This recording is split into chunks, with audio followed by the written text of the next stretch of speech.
countdown to a Bali high wedding has begun. At the royal palace of Ubud, villagers from far and wide are carrying out their centuries-old Balinese wedding traditions. We've had about 6 pigs donated so far, but we need 2.5 tons of pigs. At the centre of it all is the mother of the royal groom, an Australian Balinese princess. I was trying to work out how much one pig weighs to see how many more pigs we need.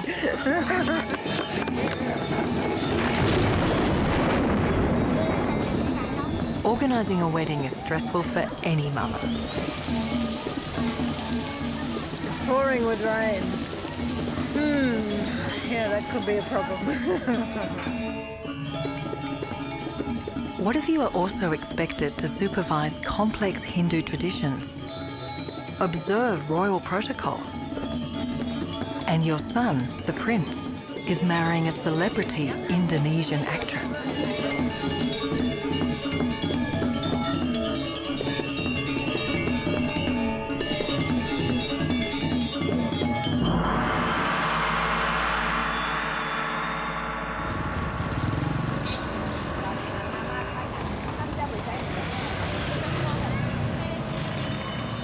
With only a week to go before the big day, hundreds of villagers arrive daily with their donations of ritual offerings and food, tributes to their revered royal family. It's also a chance to get close to the celebrity bride. Happy Salma, adored Indonesian TV star. Nervous for my wedding. Excited too, and yeah. It's a whole new world for Happy, a Muslim from Java. But for Prince Jokgus, a Hindu, their marriage ceremony is a familiar part of his people's spiritual life. Balinese wedding is different to anywhere in the world. It's kind of a mix between animistic and Buddhist and Hindu beliefs. So it's something that's unique to Bali. So I think, of course, being Balinese, it's important. Yeah. I don't think she's ever seen a Balinese wedding, so I don't think you can ever be prepared for what's happening. It's probably better not to be.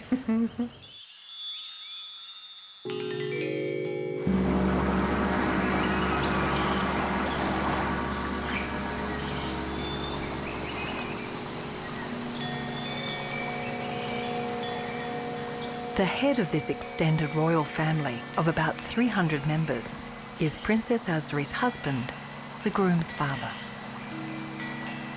My name is Jokorda Raka Kertiasa. I come from the warrior family. We can trace up to 24 generations back.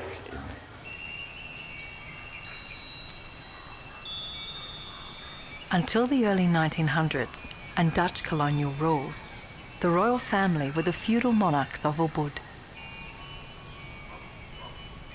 Ubud lies in the interior of Bali. At the heart of Ubud is Puri Ubud, the royal palace. It's the cultural centre of Bali, renowned for its spirituality. Balinese Hinduism, mixed with an ancient reverence for the natural world, is part of the fabric of daily life. And the villagers look to the palace as custodians of their faith. Back in 2004, the royal family presided over the biggest funeral ceremony in living memory. The cremation of the daughter of the last true king of Bali. A woman regarded for most of the last century as a living goddess. In 2004, Princess Azri's daughter, Princess Maya, was an 11-year-old schoolgirl boarding in Sydney for most of the year. she came to Bali to honour her grandmother and fulfil the role she was born to, a Balinese princess.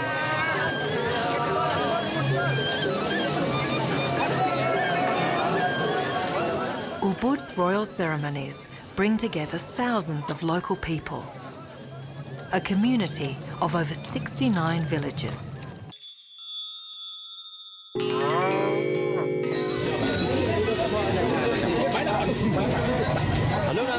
And now, 7 years later, the community is once again preparing for another royal event in Ubud. This time, the wedding of a prince.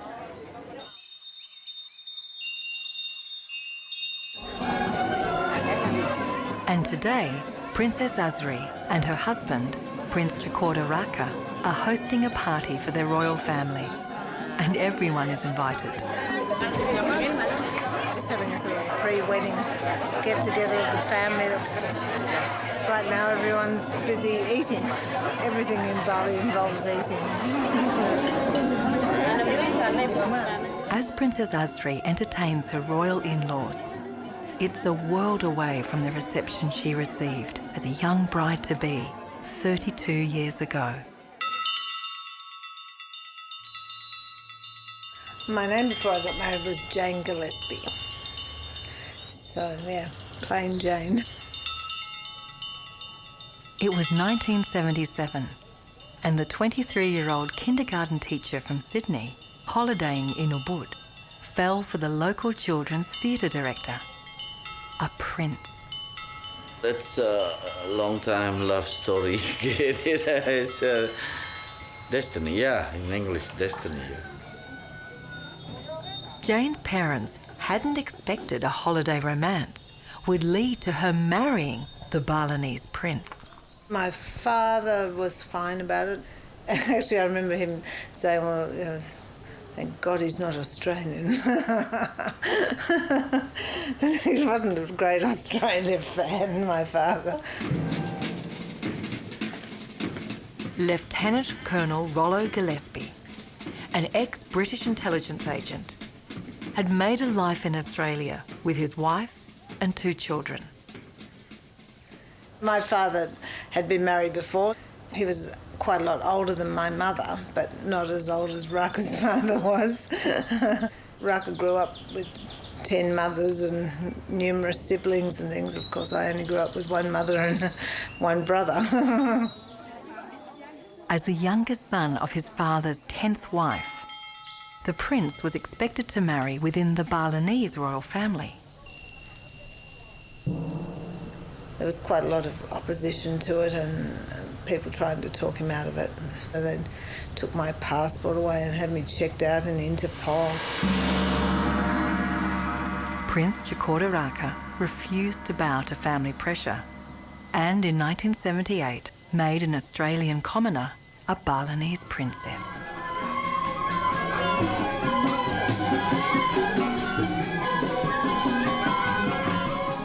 For newlywed Princess Azri, palace life was far from palatial. We didn't have electricity, we didn't have running water, refrigeration, telephones. Yeah, we didn't have much at all really. In those days, you know, Ubud was a very tiny village. I think my parents were a bit shocked. It was rather primitive, I guess, for them when they saw, you know, the conditions that we would be living in. Sort of stepping back in time almost. With the arrival of their first child, life in the palace became even harder for Azri. He was me with a degree in child psychology and child rearing. Being told, you know, you can't do this and you can't do that, and you know, I had my mother-in-law sleeping outside the door, knocking on the door every time there was a whimper. Or, you know, it was quite difficult. I remember having to lock myself in my room sometimes. The biggest challenges were our own cultural differences and expectations, I guess. He had a lot of apologising to do to his family, I suppose, for me. You know, I had to also learn to bite my tongue and be, give in to things when I felt it was necessary. But it was a steep learning curve for both of us to understand each other's cultures. And for a Balinese princess, observing sacred rituals was part of the role. I went to an Anglican school. I wasn't religious at all, but so changing to Hinduism wasn't a big deal for me. It's part of daily life here. It's not something that you consciously have to do or don't do. I mean, everybody does it. In your heart, you can pray to whoever you want. You speak through your actions and through your heart.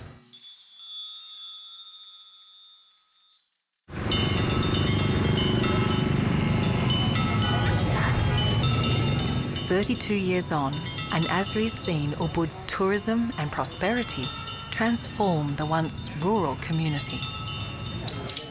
Increased wealth means Balinese royal weddings are observed far more lavishly.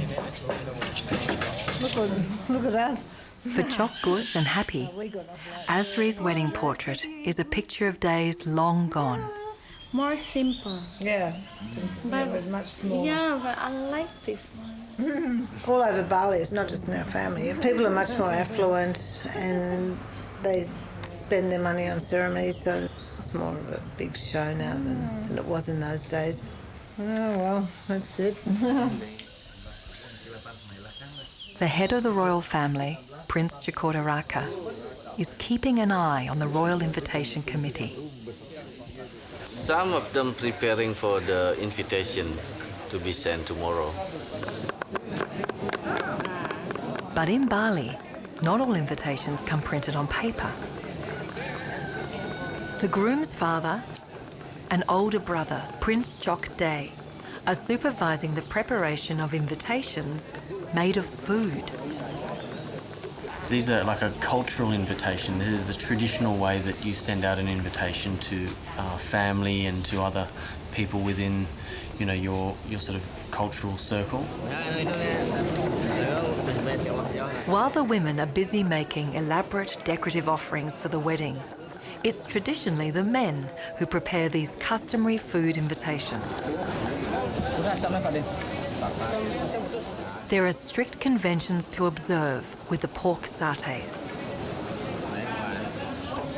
They have to count also the stick of the satay. For high priest, it should be 22 stick. For the more important person, then becomes 16 stick. Then becomes recognized how important the person is sending the food. They'll go out in pickup trucks all over the place and they'll deliver them personally. As the traditional invitations are delivered to hundreds of royals, high priests and village elders in Ubud, down south on Bali's surf coast, the groom is personally delivering wedding invites to his mates.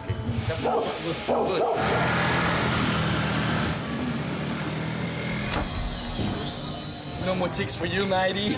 Now you're set for life. Only looky. My full name is Chokorda Bagus Dwi Santana Kartiasa. Also, I'm called Max by a lot of Western people because that's what I was called when I was a kid in Sydney.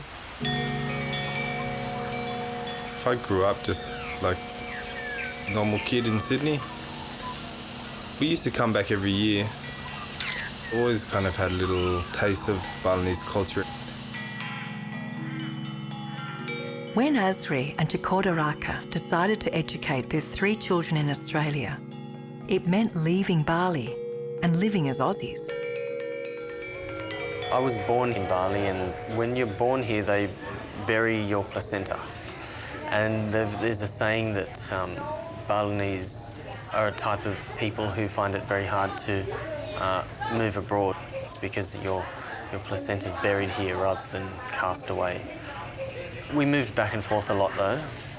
I still get a bit confused sometimes, but They're just such different cultures. They're like at polar ends, even though they're seemingly close.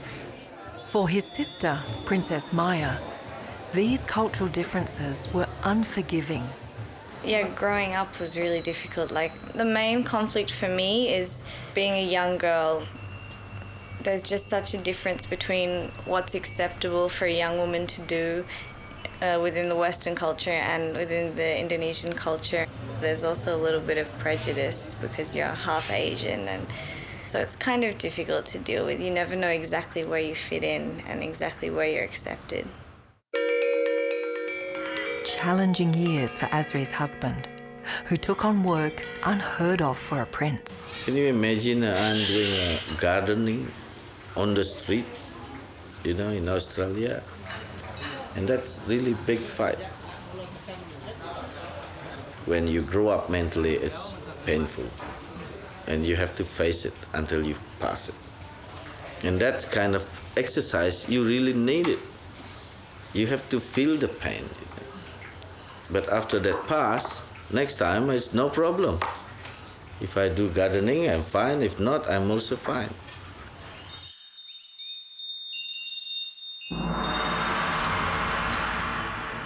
With the royal family now permanently back in Bali for over a decade, Prince Jakarta Raka has become the head of culture and religion in Ubud, with the title of the Wise One.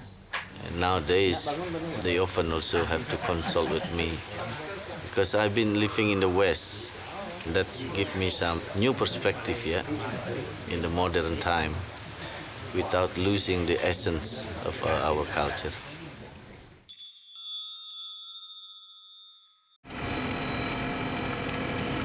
Growing up in the West didn't sever cultural ties for the royal children. I've always had a strong connection just because of things my father always taught me. Bali's your home and your ancestors and everything. As a teenager, Max left Sydney to live permanently in Bali as Prince Chok Gus. Especially here in Ubud, there's not much to do for young people. Ceremonies are like going to the mall or something. You can go out there, you can look at the girls, you can meet up with your friends. It's more like a social thing for young people. Max has always been a Bali boy. This is his life here. He's lived in Australia, but he prefers it here. He likes to surf, he's got all his friends, his gang. And like his father before him, Max met his bride on her holiday in Bali. Happy, we met when she was here on holiday with one of her friends, and then we all went to the beach. That's how we first met. After that, things got a bit more serious, Pedicure, manicure. Happy comes from Java, an Indonesian island with very different cultural and religious traditions. Like Azri before her, Happy has a lot to learn to become part of this Balinese royal family. Wedding in Indonesia, not only married with the man like me and with Chokus, but I'm married with the all family. Like Chokus married with me, he married to my family too. Look, she's so beautiful. Always beautiful.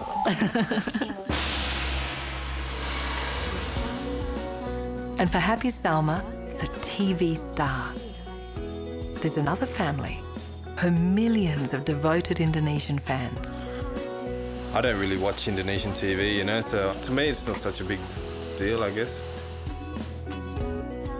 Some of my cousin and other family, people questioning about, you will be an actress, and look, I don't know what they expect. I never think of her as a celebrity. She's just, now my daughter-in-law.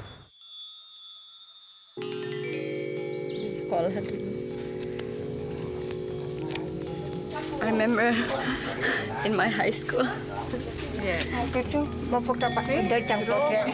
Supervised by Princess Wiwid, her sister-in-law-to-be, Happy is on a crash cultural course, learning how to make Hindu offerings for her royal wedding.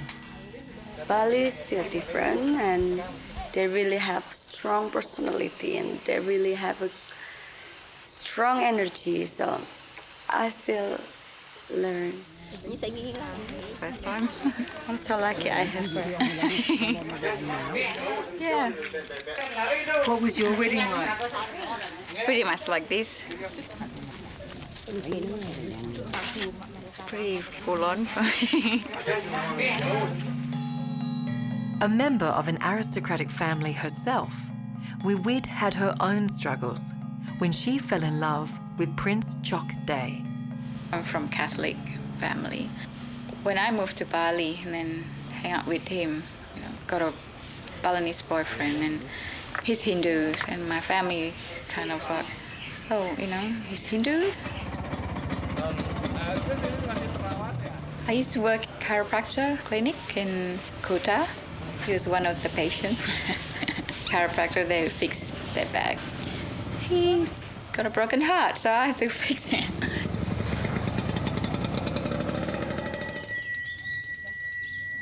After overcoming her family's initial reservations, Wiwid and Chok Day became another love match for his royal family. We're rebels. Yeah, that's probably something that we learnt from our father. The traditional accepted thing to do is to marry within the same class, someone from the same regional palace or the neighbouring palaces. There's still a lot of alliance forming, and even today a lot of the young generation are still doing that. 83-year-old royal matriarch Chok Day's grandmother married a prince who already had 9 other wives. Asri's mother-in-law was the 10th wife of a much older husband. I was the youngest in my family. My father, I heard from my oldest half-sister, he had about 10 wives. Polygamy is part of traditional Balinese royal life. Well, a lot of people had said to him, oh, well, that's okay, you can have her, but, get a real wife too, a Balinese wife. I just made it obvious to him that if he wanted to have another wife, that was fine, but he couldn't have 2. I'm not going to be number 1 wife and have number 2 wife. I'll be the ex-wife. My brother-in-law had 2 wives, and that doesn't work. I mean, it never works, no matter what they say. Even Balinese women don't like sharing. I never talk about it. I never also think about it. For royal husbands, taking another wife is very much a personal decision. Obviously, I don't want that to happen. Again, it's just up to Chok Day. You decided if you think you need another one. No, I think, we all know that we just want to be the only one. But then, yeah.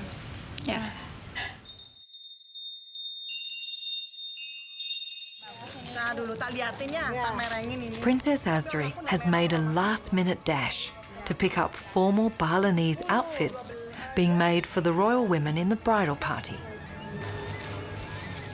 Asri's youngest child, 18-year-old Princess Maya, is with her for a last-minute fitting. I think Maya's in a difficult position because, obviously there's a lot of expectations on her, a lot of pressure on her, not from us, but from outside, for her to marry a Balinese. Not only Balinese, but, someone from the family. But, when she looks around, the pickings are slim.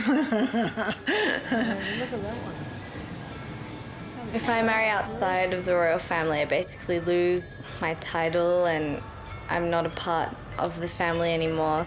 She does get a lot of pressure from other people. everybody trying to match her up with their son, or sometimes it puts her off going to things because she just gets really tired of the pressure. Unlike her two brothers, Princess Maya needs to marry another royal family member to retain her title as a royal princess and to qualify for a Balinese royal wedding. In order to have a wedding like that, I'd be required to marry in the family, and honestly, I don't really see that happening, so I don't think that's the type of wedding I'll be having. With her son preparing for his wedding, Princess Asri needs to check on their business, an hour's drive away from Ubud.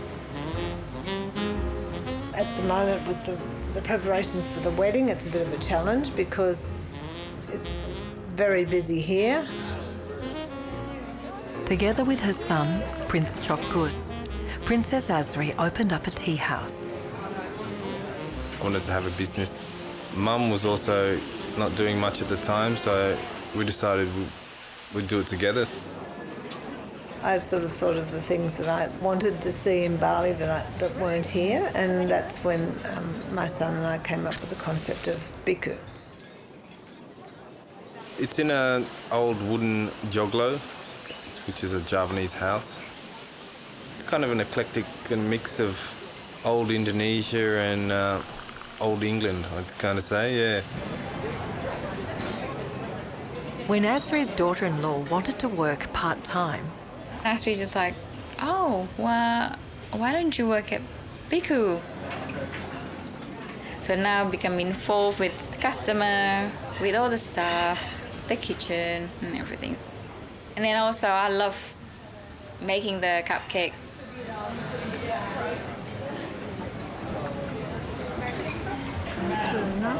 with a royal family in charge, tourists are not just after the cakes at bhikkhu. Oh, which one is the princess? And then I'm like, that's the princess.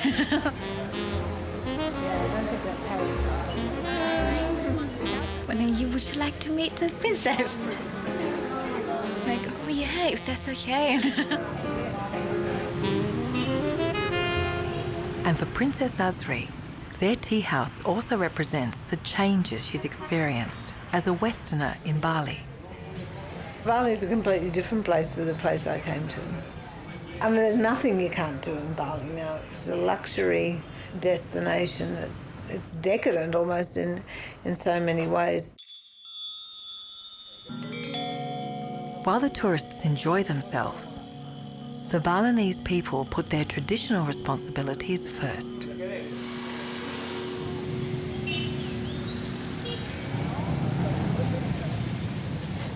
Hundreds of Ubud's villagers are working hard on royal wedding preparations. Like their many offerings to the Balinese Hindu gods, this work is a sign of respect and appreciation. Most are this donation, and the workers is also all volunteer. So that's how our tradition to keep the culture alive.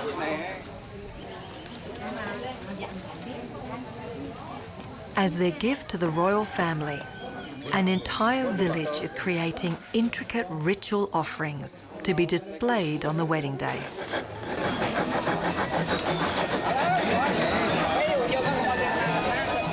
The offering making will take days, time the people of the village would normally spend working in their rice fields or in paid jobs. Gusti Ketut Suparto Gating, Igusti Rai Palguna Putra, Igusti Made Balik, Puturamo, Sarang Ras. A replica temple is being made from pork fat and satays, complete with umbrellas made from innards.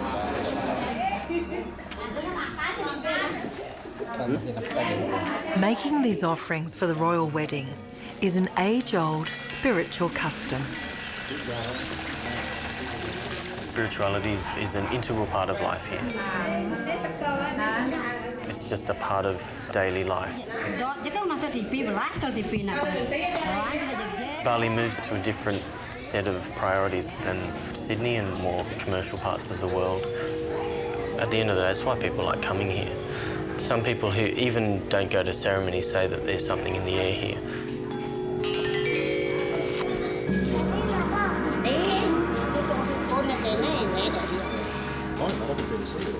The villagers have sculpted a macrocosmos, knowing that the gods and the ancestors will also appreciate the beauty of their art.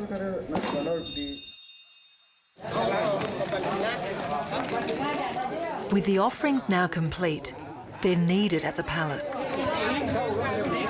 It's a rough journey right across Ubud, along dirt tracks and bumpy roads.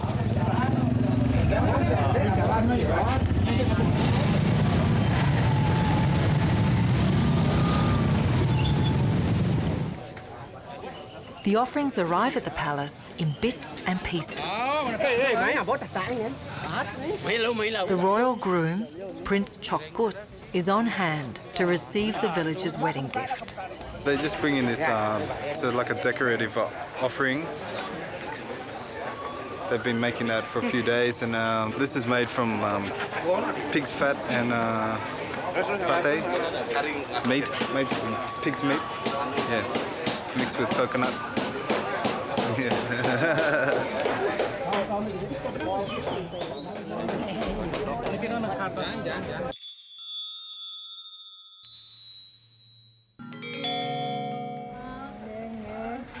With 2,000 guests expected, Prince Chokordaraka and Princess Asri are making a personal visit to the wedding caterers. He just suggests us to have a taste. She said this is the most popular vegetable, the fern and the stuffed fruit leaf. Minced kind of and wrapped by banana leaf and they steam it. Yeah, you have to try it. Princess Asri is no stranger to organising large events under pressure.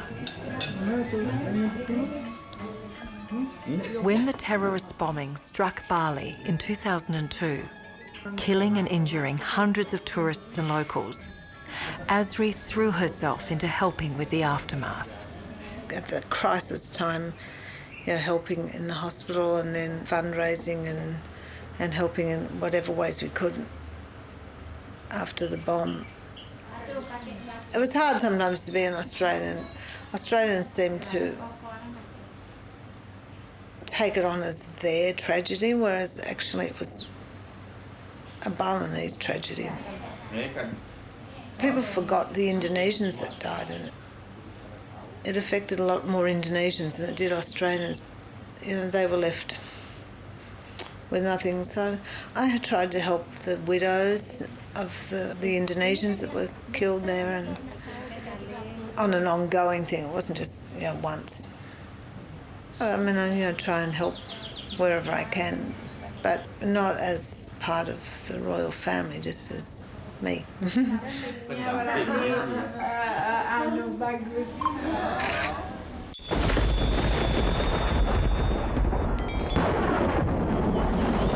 royal wedding is imminent, and the palace is desperate for the forces of nature to come to the party.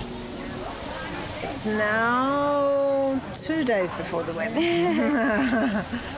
2 more sleeps. It's pouring with rain. Yeah, that could be a problem. We'll have rain stoppers on the day, so hopefully that'll work. The rain stoppers are Balinese mystics. The groom's older brother has this mystic already at work. This man is the rain stopper. He's just here seeing how things are going and looking after, I guess, the unseen world. So, I mean, yeah, the rain is one thing. There's all sorts of other things that he can see that we can't see. Yeah. Yeah, the sun just came out. Sun's coming out. Happy and nervous, but excited. Can't wait. Can't wait till it's over.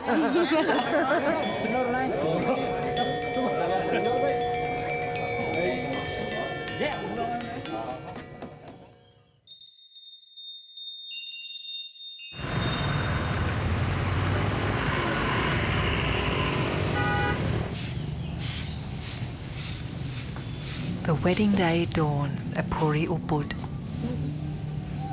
In only a few hours' time, 2,000 guests will arrive. They'll witness ancient marriage rituals unique to Bali. And the pressure is on for Happy, who's never even seen the ceremonies before. It's the big day today, yeah. A bit nervous, yeah. Didn't sleep so well last night, so yeah. And how's Happy? Yeah, she's pretty nervous too, I think. She seems a bit stressed out at the moment, yeah. Happy's feeling more than wedding day nerves. Her Muslim background hasn't prepared her for the Balinese rituals that Princess Asri also found foreign. I was from an Anglican background. My other daughter-in-law is Catholic. We've all adapted and she'll adapt to Balinese beliefs and customs. Because I know what it's like, then I want to be there for her. Prince Jakodaraka, as head of the royal family, arrives for a last-minute inspection.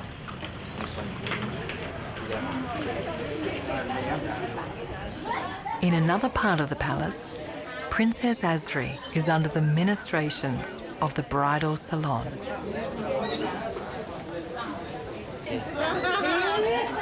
I think I'm placed in the family now. I think I'm fully embedded in there. And, some people accepted me, some people didn't, some people never did.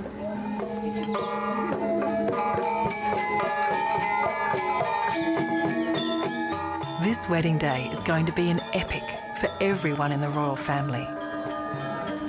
There'll be 2 completely different wedding ceremonies. And the first one's about to start. Chokbus is getting dressed for his ceremony, which is the first part of the wedding ceremony. So in the morning you have what's called the basic wedding. So anyone can have this basic wedding in the morning and they can be married.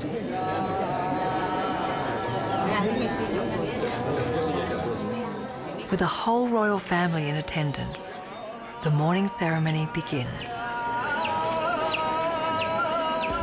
As a village priest officiates, Happy and Chokgus enact the ancient fertility rites and age-old customary roles for men and women.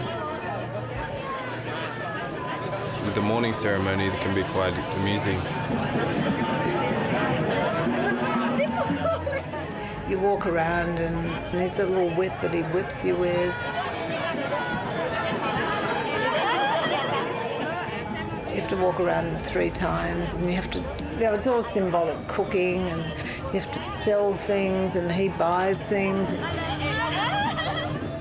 have to sit on a coconut.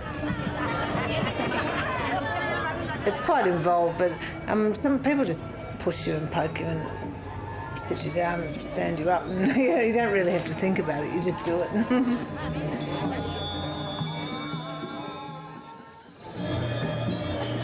According to Balinese tradition, the couple are now married.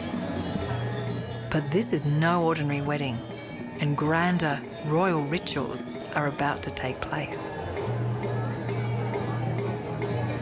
But holding a press conference in the middle of the wedding day isn't a part of royal tradition.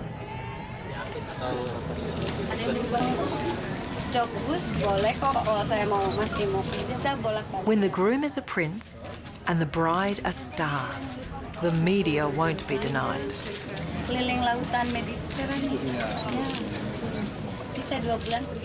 Prince Chokgus has found the right girl for him. I went out with a few Aussie girls. I always felt a bit too much difference. People just wholly Western, I think. I didn't find that much of a connection. Like his older brother, Chokgus has also married an Indonesian bride. They've always steered towards Asian, usually Indonesian women. Maybe that they've seen how difficult it was for me and they wouldn't want to put anyone through that. pengennya juga jangan sampai ada saya di sini. Maybe we saw how hard it was for Mum to adapt here because it was a huge change. She had to learn 2 new languages and learn how to speak to different people, and seeing her come through it the way she did was something that gave us the inspiration. Saya tetap happy sama, cuman karena kan We've both married people who aren't Balinese as well, so they have to adapt and they have to change a lot to life here. But I guess it's a little bit easier for them. dikasih hadiah. We have a word called jodoh in Indonesia, which just means the one who you're meant to be with.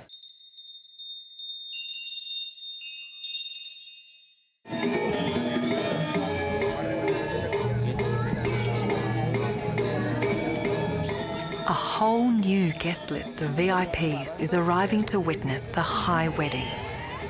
Old friends and the Australian consul, my hairdresser.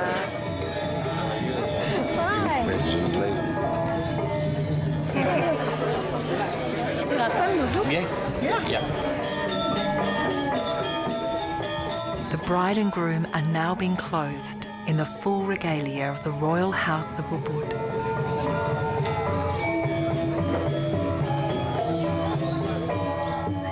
I'm not too sure about the lipstick. When no one's looking, I'm gonna try and rub it off. Besides that, it's all right. It's not too bad. Yeah, I think I can handle it for a few hours. Yeah. I think it's worse for the girls. The bride's crown is layers and layers of gold flowers, weighing kilos when finished. It's so heavy. It's so heavy and I don't know. I can't see the mirror. Like his bride's regalia, the groom will wear the traditional high outfit, only seen in the palace of Ubud.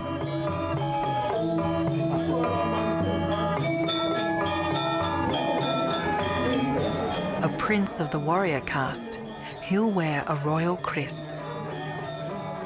Kris is a symbolic dagger, so they're considered a sacred heirloom. They play a very important part in the life of the palace. So each palace will have almost like an armoury of different krises been handed down by different generations. There's a very mystical, very magical element to the kris story, so you'll ask where they came from, and don't be surprised if someone tells you that it flew in a window or popped out of the ground. So these types of things happen at certain times in Bali.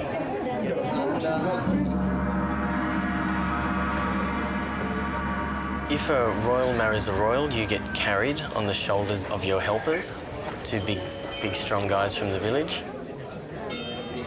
But if you marry someone who's not from the royal family, you have to walk. So we've all walked.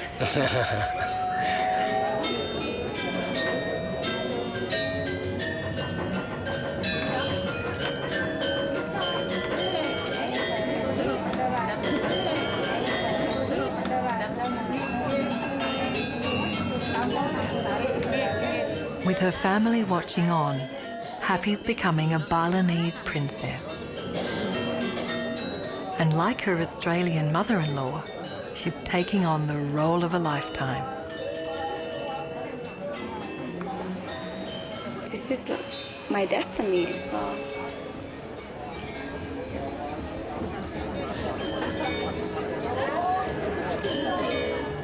The high caste Brahmin priest bestows blessings and holy water on the couple. In this rite of passage, Prince Chok Gus is formally accepting his cultural obligations. I still got a lot to learn, but most people, they start to learn more after they get married and they have to be more involved in the community. It's just a process that keeps going on, you know. As the royal couple embark on their life together in Bali, Princess Asri knows what they'll face. Happy will find it challenging to be part of Balinese culture, you know, that's quite demanding for anyone who hasn't been born in and bred with it. And for him, I guess that he'll be negotiating throughout the whole thing, which is also difficult.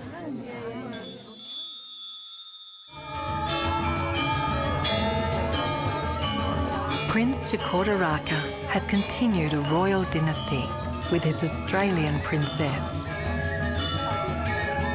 We're all quite good at swapping between cultures. I like to encourage the keeping of Balinese culture. Today, their children have chosen to embrace their royal Balinese heritage and live in the modern world. The most important in Bali is the concept of balancing. Balance doesn't mean stagnancy. Balance is moving. That's life. Yeah.